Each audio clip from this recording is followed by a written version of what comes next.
I have been in the ministry, and those who listen to me, and they know that God called me to the ministry in 1987, and shortly thereafter, I received the baptism of the Holy Spirit, and the evidence of speaking in other tongues, and the gifts of the Holy Spirit began to work in my life, and I preached a lot in Assembly of God churches back then, but I'd preach anywhere. And the reason I feel like I need to give some background, because getting into this topic, I want people to know that I would never have dreamed that I would be believing this and one of the proponents of, to me, the greatest conspiracy that Lucifer, Satan, has ever put upon mankind. But anyway, it was just searching and seeking God for truth about everything. And of course, got into deliverance ministry. One of my first converts was a Satanist and a witch, and so led her to Jesus. And then I discovered deliverance ministry and Christians needing deliverance from demonic strongholds. And so,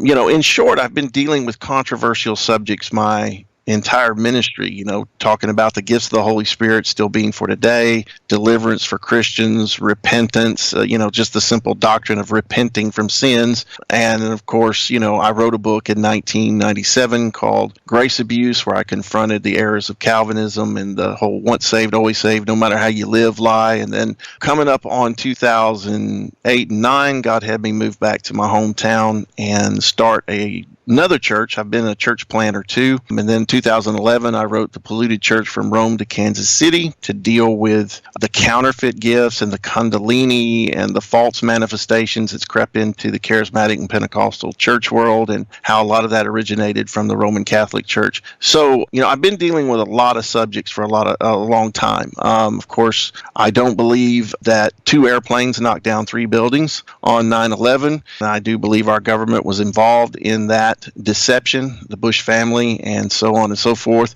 And so for a long time, I've just always been seeking God for truth, not just in the scriptures, but also what's really going on in the world, who's behind what, the New World Order, the plan for a one world government, a one world money system, been deep into Bible prophecy as well for many years. So had anyone walked up to me in 2015 and said, Pastor Dean, you don't believe the entire Bible. There's parts of it you don't believe, that you don't take literally, that are supposed to be taken literally. I would have told them they were crazy. But I have to say that God opened my eyes to the truth of His creation that is both biblical and can be proven. And that happened in October of 2015 when a friend of mine who lived in Hollywood and had become a Christian, and we grew up together, but he'd been out there working with Casey Kasem and working in the whole industry. And then he got saved, and then he started telling me what was going on behind the scenes. And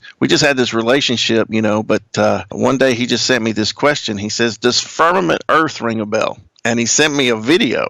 And I'm like, what is he talking about? I have no idea what this even means. I mean, I've read what the firmament is, and I thought I knew what it was. And of course, this video, I started watching it. It began going into, the deception, and I believe the hoax of the moon landing and the lies and the deceptions of NASA. I haven't believed in the moon landing since I was probably about 10 years old, because I saw Capricorn 1, the movie that came out in, I think it was 78 or something like that. And I knew seeing that's what happened with the moon landing. It was just like this inward knowing. Now, of course, I've done my research, like with books, We Never Went to the Moon by Bill Kaysling. And then, of course, I have them sitting here on my desk, NASA Mooned America. I've done my research on that. But I never believed in the moon landings. I knew that NASA was founded by Nazi scientists, Werner von Braun. The Jet Propulsion Laboratory was Jack Parsons, another occultist who worked with Aleister Crowley. I knew they had other scientists they had taken from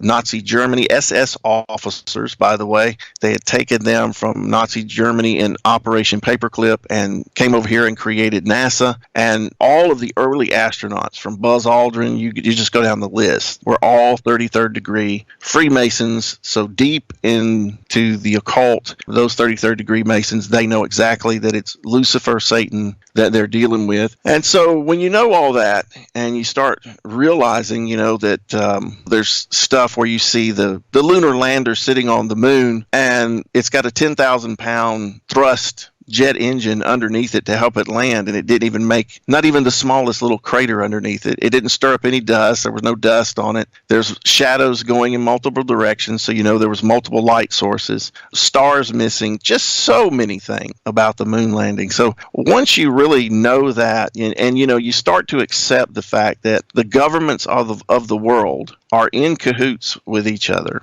Most of them are high-level Satanists, Luciferians, and that they hate the Bible, and they hate Christianity, they hate Jesus Christ, they hate the gospel. The entire system that they're building and they're going to bring to fruition is an Antichrist system the leader will finally be the final Antichrist. And their goal is to wipe out Christianity from the earth and create their own Luciferian satanic utopia. And once you know that all the governments and the elite and the great men, the military men, the wealthy, the big Illuminati families and the banking, once you know all this and it was foretold in the scriptures, you have to ask the question, can we believe them about anything? And I had to admit in October of 2015 that I had believed the lie that we lived on a spinning ball flying through this vast universe, orbiting the sun through an ever-expanding universe, when the Bible said nothing of the sort. The Bible has always been a geocentric, that the sun and the moon move over a stationary, still earth. And that's completely opposite. I mean, that's what Psalm 19 says. Psalm 93 talks about the earth is immovable and fixed, stable. Zechariah 1:11 talks about the earth is still and at rest. And then you start looking into the science of it too. And the Michelson-Morley experiment, for instance, that was an experiment to detect the movement and the rotation of the earth, and they didn't detect any movement whatsoever.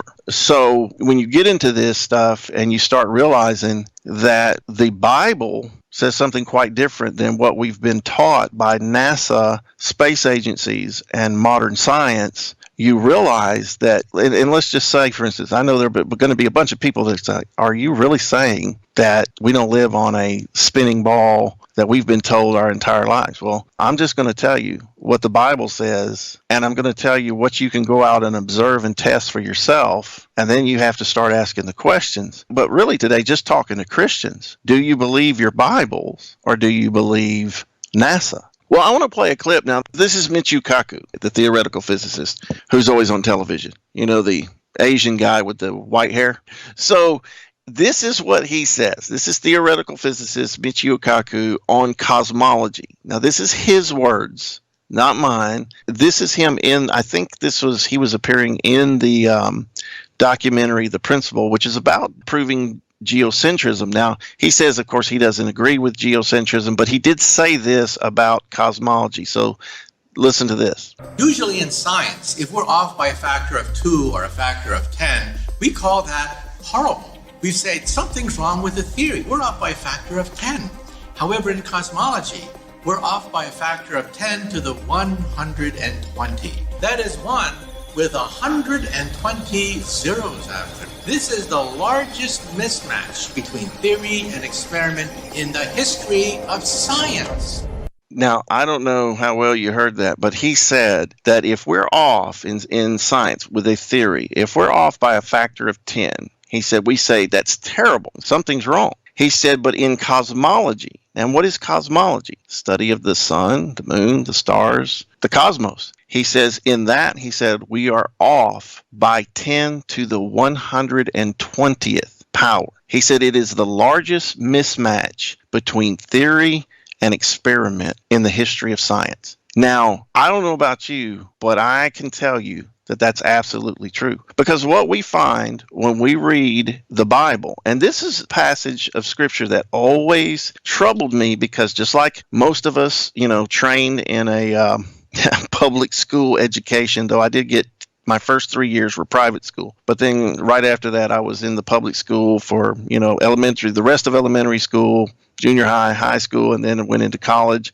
And we have it drilled in our heads, that we are a spinning ball, that we're orbiting the sun at, 66,000 miles an hour, and that our entire Milky Way galaxy is moving through the universe itself at over 500,000 miles an hour. Yet here we have Joshua the son of Nun, who was trained by Moses, picked by the Lord himself to be the leader of Israel after Moses, a man who heard the voice of God directly.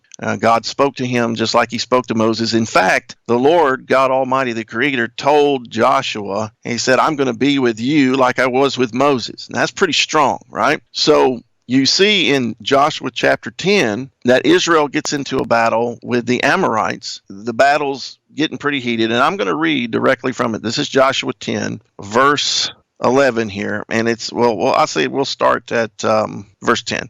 It says, And the Lord discomfited them before Israel and slew them with a great slaughter at Gibeon, and chased them along the way that goeth up to Beth Horon, and smote them to Azekah and to Makkedah. And it came to pass, as they fled before Israel, and were in the going down of Beth Horon, that the Lord cast down great stones from heaven upon them in Azekah, and they died. And there were more which died with the hailstones than they which were the children of Israel slew with the sword. Then spake Joshua to the Lord in the day when the Lord delivered up the Amorites before the children of Israel. And he said in the sight of Israel, Sun, stand thou still upon Gibeon, and moon in the valley of Ajalon. And the sun stood still, and the moon stayed, until the people had avenged themselves upon their enemies. Is it not written in the book of Jasher, So the sun stood still in the midst of heaven, and hasted not to go down about a whole day? Now we'll talk about that in a minute. But he says, And there was no day like that before it or after it, that the Lord hearkened unto the voice of a man, for the Lord fought for Israel. Now, how in the world do we get the sun? He tells the sun, stop moving, and the moon, stop moving. And that's what the Bible says. The sun stood still. Now, we're told that we're moving around the sun. So I've heard, my daughter we homeschool her, and we love the, Abeka homeschool program. I mean, the curriculum. It's one of the best. But I listened to her teacher try to explain this passage saying, God made the earth stop spinning. But my daughter, by this time, she knew better. And my daughter said, look at my poor teacher. She thinks we're spinning, Dad. But you go and you look again. Why do we call it biblical cosmology? Because let's go to Psalm 19. If Christians won't believe the word, then we're in trouble, right? And this has been our problem. Now, I don't condemn anybody, and look, this is not a salvation issue or anything. But when you wake up to this, and let me just say this: I know some people may be thinking, they're listening right now and going, "Oh, what is this crazy preacher talking about? People are just going to think Christians are nuts." Let me tell you something. They already think we're nuts. Listen, we believe that Jonah was swallowed by a big fish and was, underwater for 3 days, and that the fish spit him out where he was supposed to be.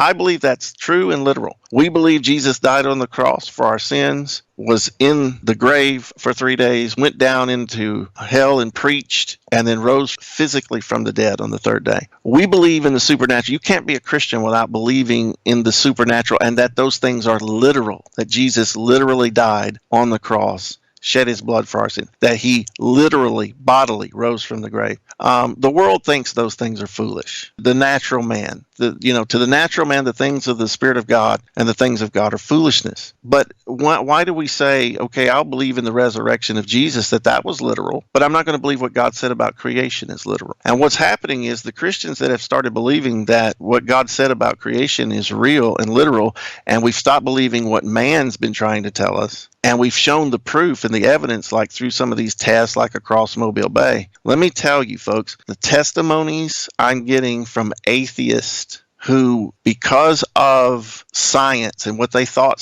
what science was teaching them about the shape of the earth and the nature of the cosmos, they refuse to believe the Bible. But I'm telling you, I have testimony after testimony after testimony of atheists who said, I started looking into conspiracies, 9/11, Federal Reserve, the New World Order. I started looking at this, and then I stumbled across this flat earth thing, and I thought it was ridiculous. Everybody that first hears those words laughs their head off and thinks, this is ridiculous. Are these people crazy? Are they nuts? Are they stupid? I mean, everybody does that. I did it. We all do that because we were so ingrained one way. Let me just say this. This is what a lot of people don't know. This is really not a new movement. Now, the Flat Earth Society, let me just say this. They're nothing but controlled opposition. They are a joke. They're out there to make people who get into biblical cosmology and the true nature of these things to make them look stupid. And they've got this whole thing where they talk about, it's like a pancake, and what gravity is that it's floating through space, but it's pushing upward, and that's what holds you to it, and it's all this nonsense. All right, the Bible, biblical cosmology explains the earth like this, that it is a flat plane. We do not know how deep it is. We do not know how thick it is. The deepest hole that's ever been drilled is by the Russians, and the deepest anyone's gone down in the earth is 7 miles. That's it. They didn't find anything that's so-called in the textbooks. That we didn't find the core, right? This molten core. That's just theory. We don't know if it's there or not. So we do know it's a geometric shape. Now, when we say flat, that doesn't mean it doesn't have contours and mountains and ups and downs and whatever, but that it is not a sphere. NASA shows us a perfect sphere. What's funny is every picture or alleged picture you see from NASA shows a perfect sphere, but then you have astronomers and physicists and scientists like Neil deGrasse Tyson say, well, the Earth is really not a perfect sphere. It's really an oblate spheroid. It's kind of pear-shaped. That's a quote from Neil deGrasse Tyson, one of the most well-known astronomers and physicists on television. What does he do? The Nova show and some other things. But biblical cosmology says God said that he drew a circle on the face of the deep, and that he literally created a boundary there. All right. So there's an outer wall boundary. And so what biblical earthers, and that's a term I'll use, believe is that the oceans, they call it sea level, not sea curve. Water finds its level. Most of the earth, 71% of the earth is water. So if water finds its level, it's sea level, then there you have 71% of the earth being level. All right. We base everything off of that. And God said that he laid the earth itself upon the sea. And this is Bible, Genesis 1, Proverbs 8. But God said he created the ends of the earth, a boundary, a limit. Basically, there is a wall. So what biblical earthers believe, and most flat earthers, but not all flat earthers. So I say there's a difference between biblical earthers and some flat earthers, is that what you have is that God drew this big circle on a flat, we believe it must be like a cube, all right? And the reason I say that, you think about this, he says that the New Jerusalem coming down from heaven in the book of Revelation is a 1,500 mile by 1,500 mile cube. So I'm thinking, well, okay. Well, God said he cut this circle into something. So if you're going to, for instance, if you're going to take a compass, like in school, the little protractor compass thing, and you're going to put a point down in the center of your paper to make a circle, and you draw that circle around. You drew that, but you drew that circle on something. You drew it on a piece of paper or whatever. So God took his compass, and it says he did this, Proverbs 8, that he took a compass and he engraved a circle upon the face of the deep. Now it says that he put there's a boundary wall or fence around, and that the only the center of this circle is the Arctic and the North Pole. And that's why we believe there's only one magnetic pole. That's why your compass always points to the north. And if you think about it, a compass would only work on a flat surface, but that's another story. We'll get to that later. But what biblical earthers believe is that you have the magnetic center, the North Pole, and that you have a circle that goes around that, and that the outer edge, the outer wall, whenever you turn in any direction from the North Pole, you turn 180 degrees, whichever side you're on, you're facing south, and you go south. And when you come to the edge, it's called Antarctica, all right? And it goes all the way around, all right? Now, Antarctica is one of the most guarded places on the earth. That's a fact. Look up the Antarctic Treaty, look up Operation Deep Freeze. People say, you can go there, you can take a cruise there. No, you take a cruise to a little peninsula, and that's it. You don't get there's no private expeditions allowed into Antarctica. All right. So again, that's the boundary limit and what is believed. Now, what the scripture teaches, and I can show you this in multiple passages, that the firmament is a solid, crystalline glass, molten glass dome that comes down over the earth, and it rests somewhere. The edge of it comes down and meets in Antarctica, covering that circle, basically like a terrarium. All right. And that the earth has its pillars. God said he laid the foundations of the earth. He set the pillars. He said the earth is fixed. It cannot be moved. And then it says that there is this dome. And then he says, remember, God said, heaven is my throne, earth is my footstool. The prophet Ezekiel talks about this. He calls the dome Ezekiel chapter 1. We see this same thing in Genesis 1. It says the firmament was there to separate the waters that are above from the waters that are below. There's waters above that firmament. There is what's called the heavenly ocean that is supported by this firmament that's above it. Remember, when God flooded the earth with Noah, 3 ways water came in. Number 1, he said he broke up the fountains of the great deep. Number 2, rain from the clouds. Number 3, he opened the windows of heaven and poured in this water to flood the earth. Now people make up and say, oh, that's just figurative language. That's just metaphors. Well, then is the story of Jonah figurative and a metaphor? Is the story about the Tower of Babel figurative and a metaphor? Was there a real Moses? You see the danger we get into. See, I believe, and I have a friend. His name is Dr. John Strazic, and he's a PhD in theology. He reads Hebrew and Greek fluently. He has his PhD from Fuller Theological Seminary out in California, and I've talked to him about this stuff, about the true hermeneutics, and I sent him a thing I had on hermeneutics. I said, is this correct, Dr. John? And he said, absolutely. And this basic definition of biblical hermeneutics, one of the things it said was that we should take the Bible literally unless it clearly instructs us that an allegory is taking place, like Paul did in Galatians 4 when he said, I'm going to tell you an allegory. Sarah and Hagar, this is an allegory, the 2 covenants, one from Sinai, one from Jerusalem. He said, that's an allegory. Jesus said, here's a parable. I'm going to tell you this parable. So the Bible gives us when it's speaking in figurative language. What's interesting is that even sometimes when the Bible's speaking in figurative language or symbols, the symbols are real things. I tell people all the time, in the book of Revelation, for instance, in the book of Daniel, when you have the beast with 7 heads and 10 horns, well, that is a real thing. It's going to be a real world government with 7 heads and 10 kings, and he tells you, again, he explains what those things are, and we see those things beginning to form and happen. So even a figurative, symbolic language usually has a real counterpart. But when we get into this stuff about creation, when God said he created a firmament and to separate the waters from above from the waters below, I can tell you one thing, water's heavy. Water's 8 pounds a gallon. So water is extremely heavy. Would you have to have a solid structure to support water above the earth? Absolutely. And that's exactly what God says. The word for firmament is rakia. That's the word. The root word is raka, and it literally means to beat out a solid molten metal type dome shape. So what biblical earthers believe is that the firmament is this glass dome that goes over the earth. It's funny that back in the 60s when they did this operation in the government, we now believe that they were trying to break through the firmament, but they were talking about high altitude detonations of nuclear bombs. They used the Thor missile, nuclear missile, and they were shooting these things up at high altitudes. And they called it Operation Fishbowl. Isn't that interesting? I think they knew exactly what they were getting into. And then, of course, I've come across government documents that have been declassified through the Freedom of Information Act. And so both American and the Russian documents talk about the firmament. And that's another story.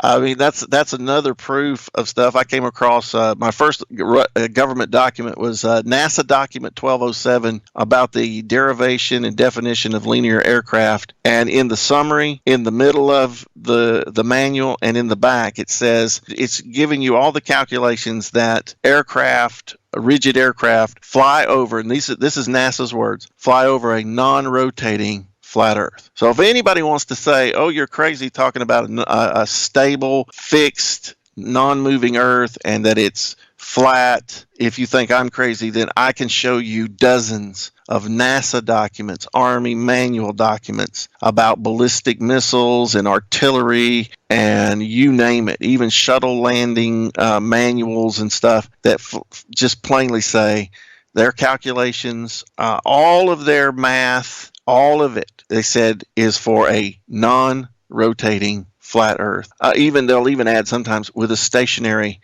atmosphere. Yeah, I put that video out that government documents admit flat Earth, and it's got hundreds of thousands of views because it's in there. I just took the time. It took me about 8 hours for about 3 different days digging into the CIA website to pull up, documents that have been released through the Freedom of Information Act. So again, I just feel like I'm just kind of dumping all of it out here as quick as I can, but there's just so much to this. Once you realize, about like Psalm 19. Let's go to that, just talking about the sun moving and not the earth. Psalm 19:1 says this, "The heavens declare the glory of God, and the firmament showeth his handiwork. Day unto day uttereth speech, and night unto night showeth knowledge. There is no speech nor language where their voice is not heard. Their line is gone out through all the earth, and their words to the end of the world." Well, where's the end of the world on a ball, right? He says the end, and actually I did a study on everywhere it says the end of the earth or the ends of the earth, the ends of the world. But listen to this. He says, "Their words to the end of the earth. In them hath he set a tabernacle for the sun," a tent. So the sun's inside a tent, "which is as a bridegroom coming out of his chamber, and rejoices as a strong man to run his race. His going forth is from the end of the heaven, and his circuit unto the ends of it. And there is nothing hid from the heat thereof." Now, right there, he tells you the sun moves in a circuit. The word circuit is a circle. The sun is much smaller. In biblical cosmology, the sun is much smaller, much closer. It moves in a circle over a flat, stationary earth, and that it's not going down as it appears, just like when you're riding down a very level street and there's street lights way ahead of you and you're looking down there miles and it looks like the street lights are going down, but when you get down to the ones that look like they're almost on the street level, they're at the same height as the ones that were next to you before you got there. It's just a perspective matter. And as the sun moves in its circuit over the earth, it begins to move away from you. There's a point of a vanishing point, which they call also a point of convergence, where we just can't see it anymore and it moves beyond our sight. But that is biblical cosmology. That's why Joshua could say to the sun, "You be still," and to the moon, "You stop." And those things could happen and not throw the earth into some kind of kilter where everything's floating off because it's not spinning or there's no gravity. I mean, it all just makes more sense. And I'll tell you what, a lot of people, even Christians, have told me once they heard this, and you got to remember, I've done probably now 15 or 20 sermons just going through this in great detail. And so you're talking, some of those sermons are 2 hours long. So, throwing all this together in, our 30 minutes to an hour here is kind of hard to do. I guess I'm trying to give people the picture because they always, in the media and science and when they're trying to mock and laugh when you start talking about biblical cosmology, they always try to depict, the boat sailing off the edge, or show me the edge. And I'm like, well, let's raise $1 billion and make sure the United Nations peacekeeping forces won't stop and arrest us, and we'll go find the edge. We'll go find where the dome comes down and meets the earth, because I believe that it does exist. But you see that kind of mocking stuff. And, it's just funny. You'll see people make up all kinds of, weird things. Look, if the earth was flat, cats would already have knocked everything off, and just being silly, stupid stuff. But there's a 200-foot plus ice wall that goes all the way around that holds the oceans in this model, in what we call the Bible earther, Bible cosmology model. There's not an edge you fall off. God wouldn't do that anyway. So that's kind of where all that goes. I mean, we can dig into the words and all the definitions, but there's just dozens and dozens of verses that talk about the sun and the moon moving, not the earth moving. And one of the obvious proofs that we can go to is this. Think about this. If we're orbiting around the sun 66,000 miles an hour, and we're spinning 1,000 miles an hour, and our Milky Way galaxy, our solar system, is moving through an ever-expanding universe at over 500,000 miles an hour. How is it that if this has been going on, as they say, for, let's just say, the 6,000 years from Adam and Eve to now, we'll just say 6,000 years. If we've been spinning, orbiting, and flying through an ever-expanding universe for 6,000 years, why has the North Star never moved from its position, that sailors can still navigate by the North Star? Why can I watch every night move across my side the constellation of Orion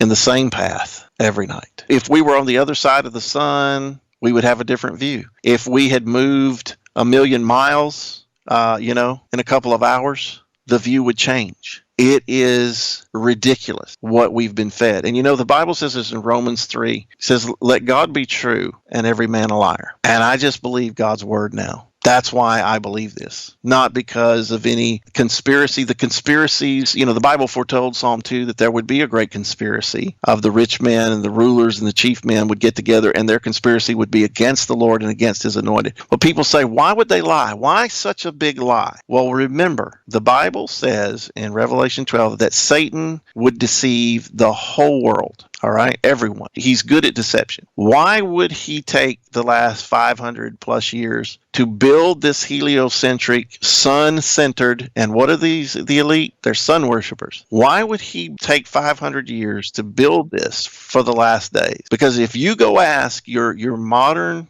your present atheists and agnostics, you go ask them, why don't you believe the Bible to be true and the Messiah, the Lord Jesus? Why don't you believe that?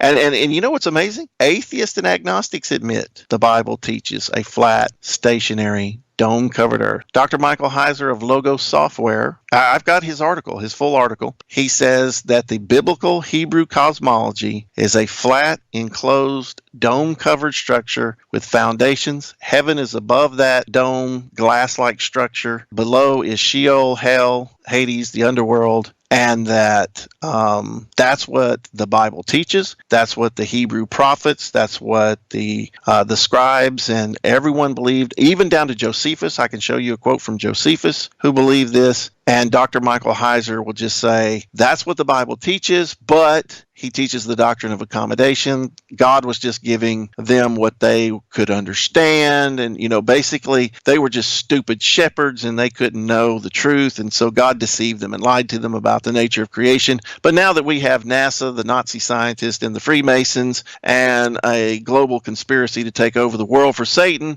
now all of a sudden we can agree with them and not with what God's word says. So one thing I can say, at least I have more respect for Dr. Michael Heiser because he at least admits what the Bible teaches about this, being PhD and being a theologian. He admits the Bible teaches. He just chooses not to believe it. Unlike, for instance, Dr. Danny Faulkner at Answers in Genesis, who says the Bible doesn't teach this when it clearly does. So I don't have very much respect for Dr. Danny Faulkner at Answers in Genesis because he's just not true with the text. Look, in every true revival and every true move of God that's happened, especially, we'll just go back as far as the Reformation. The Catholic Church had pretty much taken over. They had created their sacramental works salvation. You have to do these things in the Catholic Church to be saved. You have to be in that church to be saved.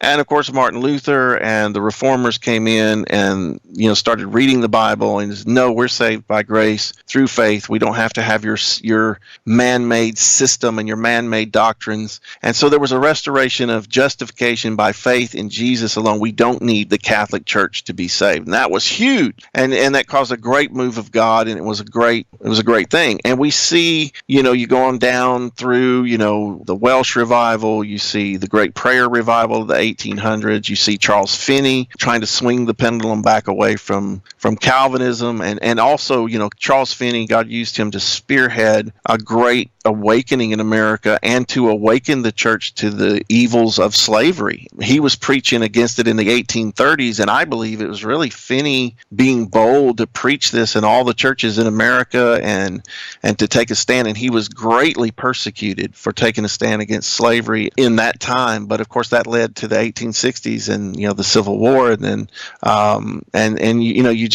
again, there's always just been great truths that were that needed to be addressed, that were either getting pushed in the corner, Satan tried to bury, or he tried to put up man-made doctrines. And so I think that the truth of creation, the devil knew that this truth was going to come out, especially with the technology of these, like Nikon P900s, P1000s, and telescopes getting into the hands of the average person. People were going to start to see that some of the Bravo Sierra that they've been feeding us and the religion of scientism and the priests with the white coats, just like you were talking about in the beginning, we've got the priest of climate change out there that just make up stuff. They've got their it's a belief system, whether it's based in reality or not, and that's a religion. Well, there's a lot of things that are called science that are just based in personal beliefs and biases. And so with the technology, people started testing this stuff. And so what I would say is, why is this important for Christianity? I'm going to tell you, I'm going to read some things to you that's going to blow your mind, because first of all, I would say say to anybody, why, if they said, why does it matter? I'd say, because truth matters. And Jesus said in John 8, you will know the truth, and the truth will make you free. Now, he said that we were to be, 1 Peter 3:15, be ready to give an answer of the reason of the hope that is in you to every man, right? So listen, some people wouldn't need this truth to get saved, to come to know Jesus, for them to have faith in God's word. But there's a lot of people out there,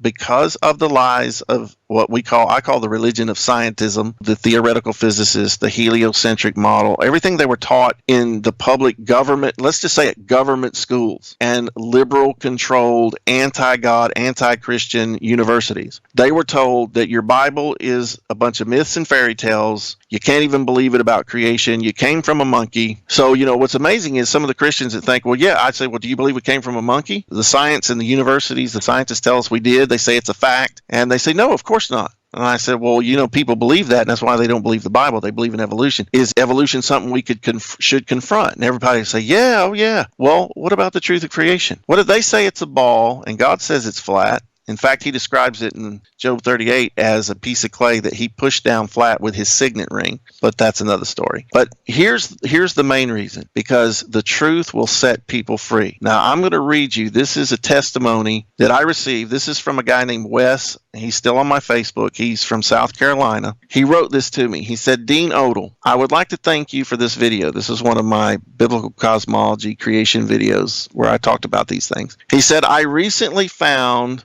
God almost 2 months ago. I used to believe in the ancient astronaut theory and that we were a small speck in a huge universe hurtling through space. I came across a flat earth video on YouTube and decided to check it out because I was curious what the fuss was about. Since that video, I researched for weeks on end why NASA would be lying to everyone. He said, I finally saw God's fingerprint. When I was 100% convinced the earth was flat and that everything we know has been a lie and that God's word is more true than we know, he said, I cried and wept, and I found God. I finally had understanding. He said, life finally made sense. I no longer question God's word, and if we are alone in the universe, I am thankful for you and this video, and to help as many people as we can realize the truth of God's word. I have subscribed to your channel. He says, I know so many people who cannot see the truth or that think I'm crazy, but I know now that God's word is true, and I believe he used flat earth theory to show me that he is real before the end of days. He works in mysterious ways. I was brought up in a family that had several different beliefs, so I never knew God as I wanted to. I appreciate you and everything you're doing. God bless you, and thank you. That was just one. I mean, Paul, we had a guy from Sweden.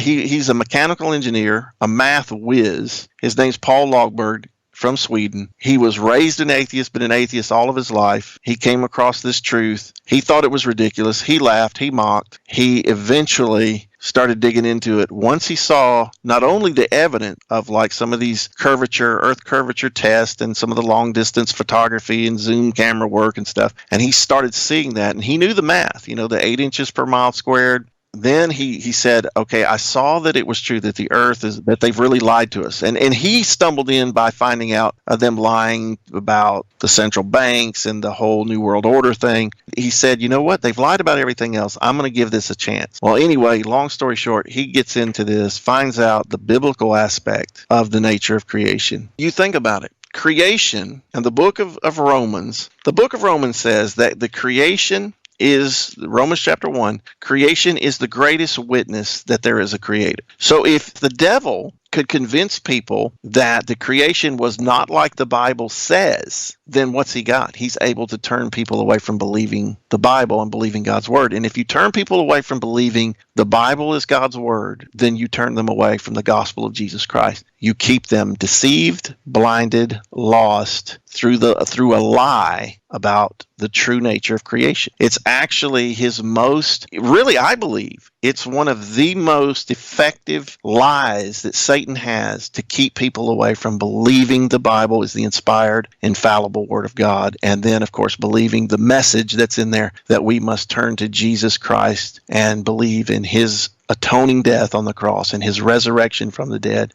It's all about, listen, Satan's all about, every lie that he puts forth is all about keeping people from the truth of the Bible and the truth of the gospel of Jesus Christ. You think about it, how terrible it is to think that they would lie about the nature of creation to continue to, again, what are these people about? It's about control. They want control, and they want people to be blind sheep, silent as much as possible, and following them. And think about this. Do you know what NASA's budget is? Now, think about it. If you could create, to tell you the truth, it's genius. It's satanic genius, right? You create this massive theater and sound stages and, props, and you create this thing, and, your goal is to turn people away from believing the Bible and following Jesus. So they'll ultimately follow your New World Order, Antichrist, satanic system. But you also figure out a way to get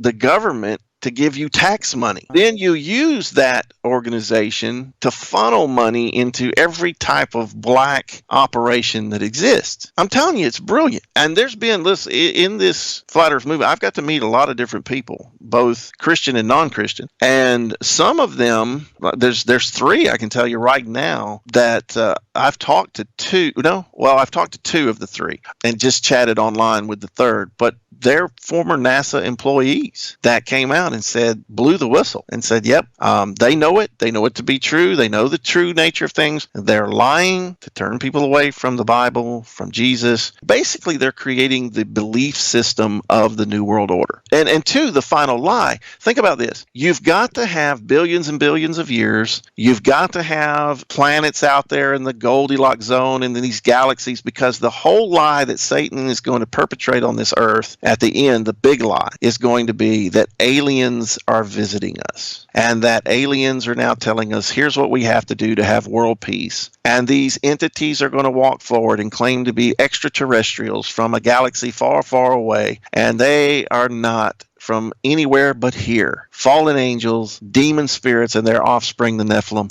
And that's what it's going to be. But when you realize that God made the earth a terrarium and he sits above it, he's not far away. What did Paul say? He's not far from any one of us. I mean, there's a lot of theologians out there. They were trained in Jesuit infiltrated seminaries. And, like for instance, Dr. Larry Lee was my pastor, and his church was just east of Dallas, Rockwall, Texas. And it was huge. He had a best-selling book. That's a long story of what happened to Larry. But Larry was an anointed man of God, a good pastor and a great teacher. He had some personal issues and he disobeyed God in the area and it ended up in disaster. But he was a good man and he was true. And his church went from I think it was 70 people in January of 1980. And then by 1986, it was 12,000 members. And I was out there in 89. Anyway, he went to Southwestern Theological Seminary in Fort Worth, Texas. Now, this is there's three big seminaries,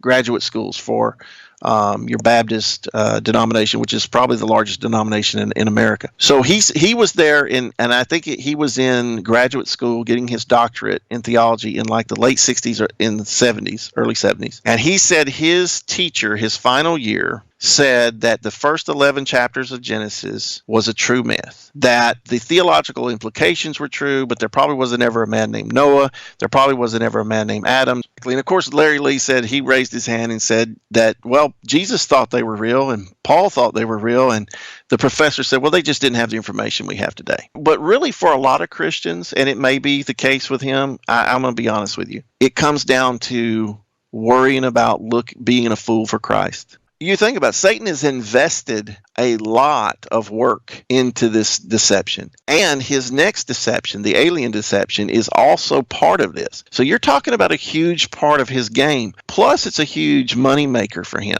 I mean, you look at the Ancient Alien series. The Ancient Alien series on History Channel is trying to flip everything. Today, in the Fire and Grace School of Ministry that we have here, that I was teaching class today, in our spiritual warfare block, I taught for 2 hours on the Nephilim and how it's leading to the alien agenda. And when you're Satan's kingdom and his principalities and powers and rulers of darkness, when they have so much invested time, energy, money, and it's part of the end game. It's part of the end time deception, man. You don't want to turn loose of that. You don't want people exposing you and busting you. But Jesus said that everything that was hidden would be revealed. Now, if we're in the last of the last days, and I believe that according to Bible prophecy, that we are really getting close. And I'm not a pre-trib rapture guy, so I'm poster, but I'm saying we're getting close to the full, tribulation period, the rise of the Antichrist, the mark of the beast, the New World Order, one world government. We're so close to all of that. All it's going to take is a major event,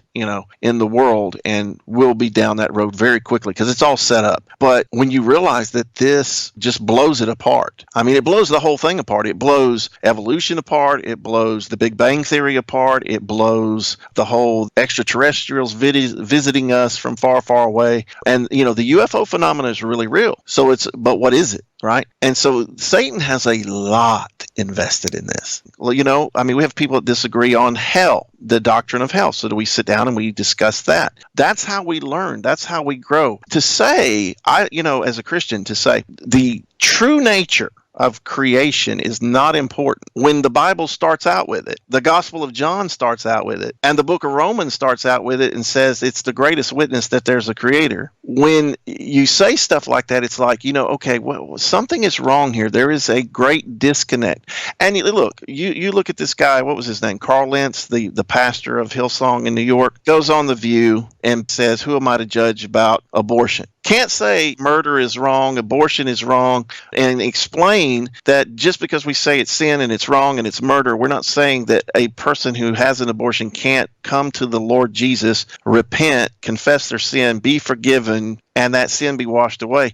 He had an opportunity there to tell people what God's word says and to present the plan of salvation to help anyone find their way out of that, right? But instead, he just tries to look good in front of the world. And this is the problem with most Christians. They are too worried about looking sweet and nice and getting along with the world. And their unsaved friends, maybe their unsaved family, maybe their unsaved coworkers, they're not really trying to stand up and speak the truth, whatever controversial truth it may be from the scriptures. They're just trying to keep flying under the radar and have everybody love them. And that's just not the way Jesus did it. It's not the way he wants us to do it. The truth, Jesus said in Matthew 10, is a sword that will divide.